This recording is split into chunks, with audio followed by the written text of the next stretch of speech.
प्रियंका गांधी यांच्या नागपूरच्या रोड शोच्या पार्श्वभूमीवर आपण बघू शकतो की निवडणूक अधिकाऱ्यांकडनं प्रियंका गांधी यांच्या शोच्या पार्श्वभूमीवर काँग्रेस कार्यकर्त्यांनी लावलेले होर्डिंग काढण्याचं काम सध्या सुरू आहे। भाजपनं असा आरोप केला की हे अनधिकृत आहे, यांनी परवानगी घेतलेली नाही, त्यामुळे या संपूर्ण परिसरातले जे होर्डिंग्स आहेत ते काढण्यात येत आहे। खरं तर आज प्रियंका गांधी यांचा नागपूरचा जो रोड शो आहे तो 2 विधानसभा मतदारसंघामध्ये होता आहे, पश्चिम नागपूर आणि मध्य नागपूर।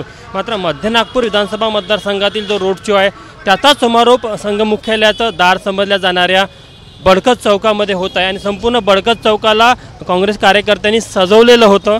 मात्र ते सगळं अनधिकृत पद्धतीने सजवलं, त्याची कोणतीही निवडणूक आयोगाकडून रीतसर परवानगी घेतली नाही, त्यामुळे हे सगळे होर्डिंग्स आता निवडणूक अधिकाऱ्यांकडून काढले जात आहे। पोलिसांच्या सुरक्षेमध्ये हे सगळे होर्डिंग्स इथे काढलेले जात आहे। निवडणूक अधिकारी आपण त्यांना विचार, कोणाची तक्रार होती नेमकी?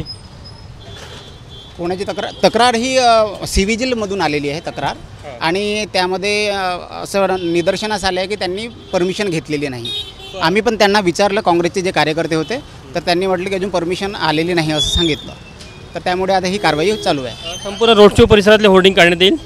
आता काय सध्या सांगता येत नाही, आता सध्या ज्या याची कंप्लेंट आहे ते आम्ही करतोय। त्यामध्ये किती होर्डिंग्स काढले आपण? आता एक, आणि आता हे एक सुरू आहे।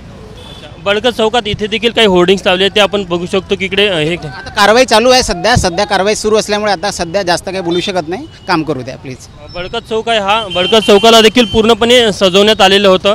आपण बघू शकतो की 4ही बोतल होर्डिंग्स लावण्यात आलेले होते, मात्र ते होर्डिंग्स जे आहे हे इथे बाजूला काढून ठेवण्यात आलेले। आपण बघू शकतो की हे बाजूला इथे प्रियंका गांधी यांच्या रोड शोचे हे होर्डिंग्स आहेत ते देखील काढून टाकण्यात आले आहे, त्यामुळे काहीशी तणावाची स्थिती आपल्याला नागपूरच्या बडकत चौकामध्ये पाहायला मिळते।